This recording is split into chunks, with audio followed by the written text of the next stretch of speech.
നാളെ മുതൽ GST പരിഷ്കരണം നടപ്പാക്കുന്നതിന് മുന്നോടിയായാണ് പ്രധാനമന്ത്രി നരേന്ദ്രമോദി ഇന്ന് രാജ്യത്തെ അഭിസംബോധന ചെയ്ത് സംസാരിച്ചത്. നവരാത്രിയുടെ ആദ്യ ദിനം തന്നെ രാജ്യത്തെ കോടാനുകോടി വീടുകളിലേക്ക് മധുരം എത്തുകയാണെന്ന ആമുഖത്തോടു കൂടിയാണ് പ്രധാനമന്ത്രി തൻ്റെ അഭിസംബോധന ആരംഭിച്ചത്. GST പരിഷ്കരണം സമസ്ത മേഖലകളിൽ ഉള്ളവർക്കും ഗുണം ചെയ്യുമെന്ന് പ്രധാനമന്ത്രി കൂട്ടിച്ചേർത്തു. രാജ്യം നികുതി ഭാരത്തിൽ നിന്ന് മോചിതരാകുകയാണെന്നും പ്രധാനമന്ത്രി കൂട്ടിച്ചേർത്തു.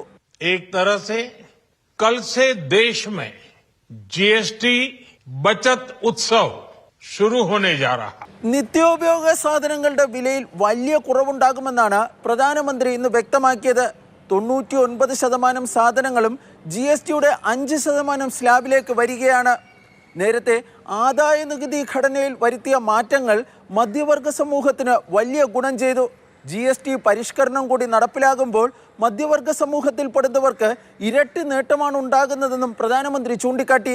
देश की वर्तमान जरूरतों और भविष्य के सपनों को देखते हुए GST के ये नए रिफॉर्म्स लागू हो रहे हैं. रोजमर्रा के इस्तेमाल की ज्यादातर चीजें और सस्ती हो जाएगी. ആത്മനിർഭർ ഭാരതത്തിലേക്കുള്ള നിർണായകമായ ചുവടുവയ്പ്പാണ് GST പരിഷ്കരണമെന്നും പ്രധാനമന്ത്രി പറഞ്ഞു. വിദേശത്ത് ഉൽപ്പാദിപ്പിക്കുന്ന സാധനങ്ങളെ കൂടുതലായി ആശ്രയിക്കരുത്, തദ്ദേശീയമായി ഉൽപ്പാദിപ്പിക്കുന്ന സാധനങ്ങളെ പ്രോത്സാഹിപ്പിക്കണമെന്നും പ്രധാനമന്ത്രി ആവശ്യപ്പെട്ടു. गर्व से कहो ये स्वदेशी है, गर्व से कहो मैं स्वदेशी खरीदता हूं.